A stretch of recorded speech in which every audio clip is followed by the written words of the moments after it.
With the release of Lorwyn Eclipsed came 21 awesome new commanders, but there's only one that's truly explosive enough to smurf your casual games for less than $50. The one that caught my attention the most wasn't Iridu and Isalu, it wasn't Doran or Merlin or even Massive Mysteries, although those are super sweet. No, it was little old Ashling Rekindled. Ashling costs 1 in a red for a 1/3 elemental sorcerer, which says, when this creature enters or transforms into Ashling Rekindled, you may discard a card, and if you do, you draw a card. At the beginning of your first main phase, you can pay blue to transform her into Ashling Rhymebound. Whenever this creature transforms into Ashling Rhymebound, and at the beginning of your first main phase, you get 2 mana of any one color, but you could only spend that mana to cast spells that cost 4 or more. At the beginning of your first main phase, you can pay red to flip her back into Ashling Rekindled. For 2 mana, we get guaranteed card draw and ramp all in one commander. This is a seriously powerful combo, and while it might not be the flashiest legend out of Lorwyn Eclipsed, it has seriously absurd potential. Let's run through the curve with Ashling and you'll see what I mean. On turn 2, you play Ashling and discard a card to draw. Maybe you want to dig for another land or just fuel your graveyard. Then on turn 3, you pay 1 blue, flip Ashling, and get 2 mana immediately. Once you play a land, you already have 4 mana, which can conveniently only be spent to cast spells that cost 4 or more anyways, so you drop some kind of 4 mana ramp, and on turn 4, after you played your land for turn, you have anywhere between 7 and 9 mana to cast spells with, and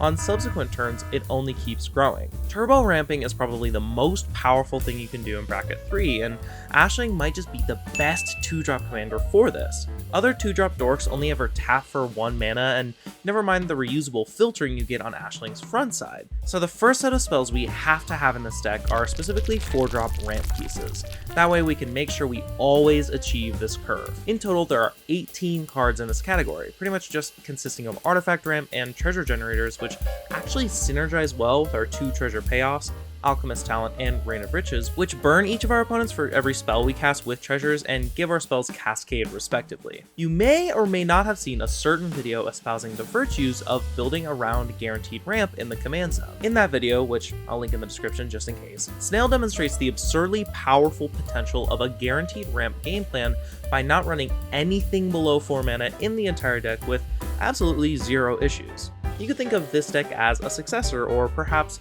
paying homage, since it too has no need for pesky little spells. We only care about stuff that costs 4 or more anyways, so why would we even bother to read cards that cost any less? The resulting average mana value is a full 5.5, which would be truly outrageous, but Ashling just doesn't care. The deck just hardcasts one bomb after another and generates so much value your opponents can't keep up. Here's what I mean. I made a subcategory for repeatable value. These are cards that do something for us every turn, and these are not small-time effects. Tyrant's Familiar, Dracoseth, Inferno Titan, and Court of Fire all shoot our opponent's creatures every turn.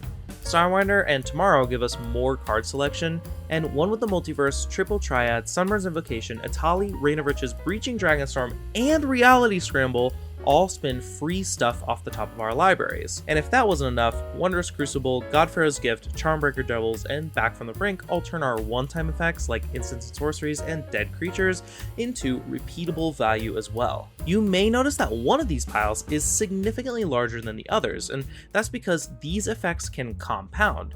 In other words, the more free cast stuff we have, the better, since you can free cast a free cast spell, and then next turn you can do it twice as much. By turn 7, this deck is always doing at least 6 different things at once, and at that point only a Farewell with all 4 modes can truly stop you. You know what makes you Farewell proof though?